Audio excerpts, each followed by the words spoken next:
আমরা এমন একটা বাংলাদেশ গঠন করতে চাই যেই বাংলাদেশে কোনো বৈষম্য থাকবে না।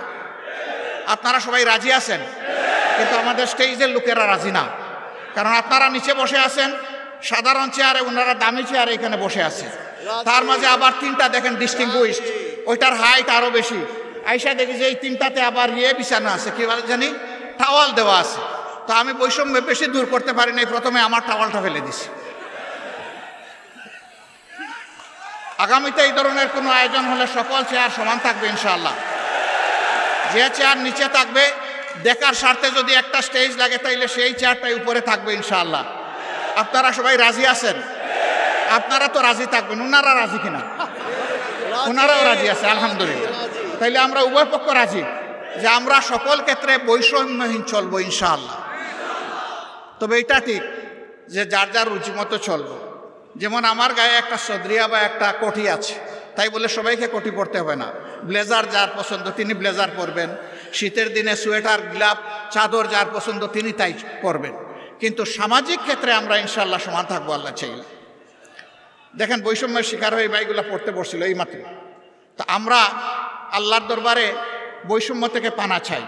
এখন এই বৈষম্যহীন দেশটা গড়বে কে? প্রধানমন্ত্রী হলেই আমার বাড়ি যে জায়গায় বন্যার স্রোত, উন্নয়নের স্রোত চলে যাবে সে জায়গায় সারা বাংলাদেশের সম্পদ টেনে টুনে এনে ওখানে ঢুকায় দেওয়া হবে। তাইলে বৈষম্যহীন সমাজ হবে কেমনে? যুক্তি হলো যে সাবেক আমলে আমার এলাকা ছিল বঞ্চিত, এখন অতীতের কাজা কাফারা সব আমার আদায় করতে হবে। আমরা কথা দিচ্ছি ইনশাআল্লাহ আল্লাহ তাআলা যদি জনগণের মনে ভালোবাসা আমাদের প্রতি সমর্থন তৈরি করে দেন, তাহলে আমরা এমন বাংলাদেশ গড়ব যেই বাংলাদেশে প্রধানমন্ত্রীর জেলার আগে অন্য জেলাকে আগে চোখ দিয়ে দেখা হবে ইনশাআল্লাহ। তবে প্রধানমন্ত্রীর জেলাও বঞ্চিত হবে না, তারাও তাদের ন্যায্য অংশ পাবে ইনশাআল্লাহ। কারণ প্রধানমন্ত্রী হওয়ার কারণে ওই জেলাকেও বঞ্চিত করার কোনো অধিকার নাই। কিন্তু রাজার হস্ত করে সমস্ত কাঙ্গালের দুন চুরি, ওই চুরি করতে দেব না আমরা কাউকে। যদি আল্লাহ তাআলা আমাদেরকে এই সুযোগ দেন, আল্লাহ ভালো জানেন, প্রিয় জনগণ তারা বিবেচনায় নেবেন।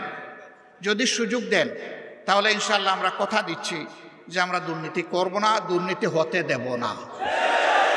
বলবেন তার কি কোনো প্রমাণ আছে? একটু আছে তো ভাই। 2001 থেকে 6 সাল জামাতে ইসলামের যে দেশপ্রেমিক নেতৃবৃন্দকে খুন করা হয়েছে বিচারিক আদালতে, তারা তো 2 জন 3 মন্ত্রণালয়ের দায়িত্ব পালন করেছেন। বলেন বাংলাদেশের কেউ কোনো দুশ্মনও আমাদের তাদের হাতে একটু দুর্নীতির গন্ধ লাগাইতে পেরেছে? পারে নাই। কেন? একটাই কারণ, তারা আল্লাহকে ভয় করে। আমরাও আশা করব যাদের হাতে আগামীতে দায়িত্ব আসে তারা যেন আল্লাহকে ভয় করে চলে। যদি আল্লাহকে ভয় করে চলে তাহলে আল্লাহর ভয় আর দুর্নীতি দুইটা পাশাপাশি চলতে পারে না।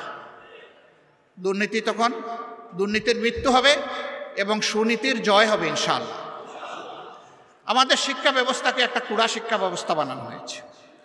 মাস্টার্স, তারপরে গ্র্যাজুয়েশন, ওইদিকে কামিল, আলেম, ফাজেল, এই সমস্ত ডিগ্রি নিয়ে লোকেরা দুয়ারে দুয়ারে ঘুরে একটা ন্যায্য চাকরি পাওয়ার আশায়।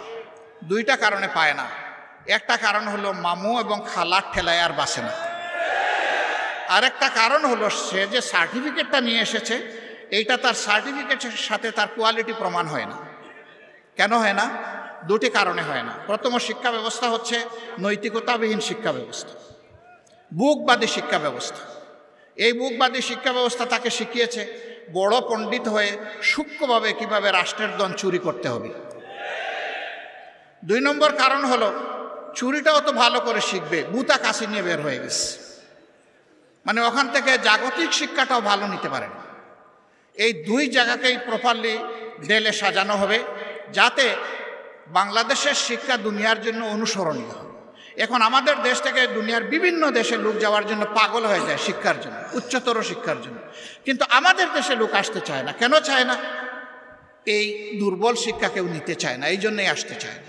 এমন একটা শিক্ষার মডেল তৈরি করতে হবে যে দুনিয়ার মানুষেরাও যেন এখানে শিক্ষা নিতে আসে। এটা ছিল তো, এক আমলে তো ছিল, দুনিয়ার মানুষ তো এখানে আসতো, জাপাইয়া পড়তো, এমনি এমনি তো আসে নাই। এই দেশের এই অঞ্চলের কোয়ালিটি ছিল, এই জন্যই তো এসেছে। আমার সম্মানিত ভাইয়েরা, আমরা এমন বাংলাদেশ গড়ব যে বাংলাদেশে মসজিদ পাহারার দরকার হবে না, মন্দির, মঠ, চার্চ, প্যাগোডা কোনোটাই পাহারার দরকার পড়বে না। সকল ধর্মের মানুষ তার ধর্ম, তার কর্ম সে তার মতো করে চলবে, সেখানে কেউ হস্তক্ষেপ করার দুঃসাহস দেখাবে না। তবে এটা ঠিক, ধর্মের নামে কেউ অন্যের ধর্মের ব্যাপারে হিংসা এবং বাড়াবাড়িও করবে না। মাঝে মাঝে উস্কাইয়া দেওয়া হয় মানুষের অনুভূতিকে। এরা দুষ্ট, যারা এটা উস্কাইয়া দেয় এরা সুস্থ মস্তিষ্কের মানুষ না, এদের ভিন্ন এজেন্ডা আছে, এগুলো আমরা করতে দেব না। প্রিয় ভাইরা, এখানে আপনারা অনেকে ফ্ল্যাগ নাড়বেন, নেড়েছেন, হয়তো বা আবার নাড়বেন। দুটো ফ্ল্যাগ ছাড়া কোনো ফ্ল্যাগ এখানে উঠবে না। একটি বাংলাদেশের ফ্ল্যাগ আর একটা বাংলাদেশ জামাতে ইসলামীর লোগো সম্বলিত ফ্ল্যাগ। এর বাইরে মেহরবানি করে কোনো ফ্ল্যাগ এখানে উড়াবেন না। কারো হাতে থাকলে এটা নিচে রেখে দেবে। আমার সম্মানিত সহকর্মীবৃন্দ, এই যে বৈষম্যহীন দুর্নীতিমুক্ত একটা বাংলাদেশ গড়ার আমরা স্বপ্ন দেখি, যুব সমৃদ্ধ একটা সমাজ গড়ার স্বপ্ন দেখি, এই সমাজটা গড়বে কে? এই সমাজটা আপনাদেরকেই গড়ার দায়িত্ব নিতে। আপনারা বলেছেন যারা যে এক আল্লাহ,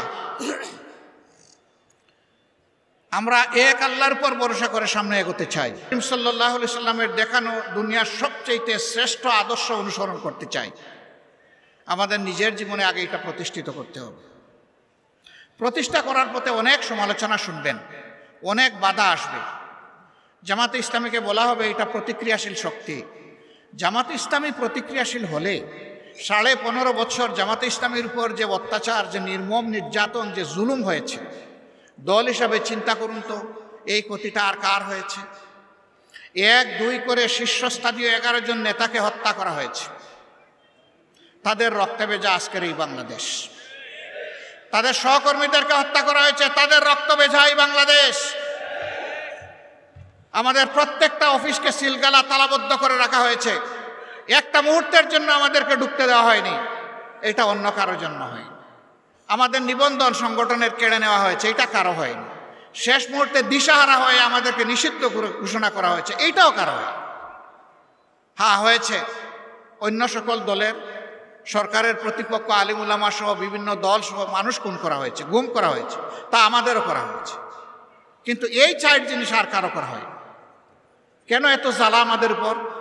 ওই যে প্রথমেই বলেছি, বাংলাদেশ জামাতে ইসলামী পরীক্ষিত দেশপ্রেমিক শক্তি, বাংলাদেশের স্বাধীনতা সার্বভৌমত্বের ব্যাপারে কারো সাথে আপোষ করেনি, কারো সাথে আপোষ করছে না এবং ইনশাআল্লাহ কারো সাথে আপোষ করবে না।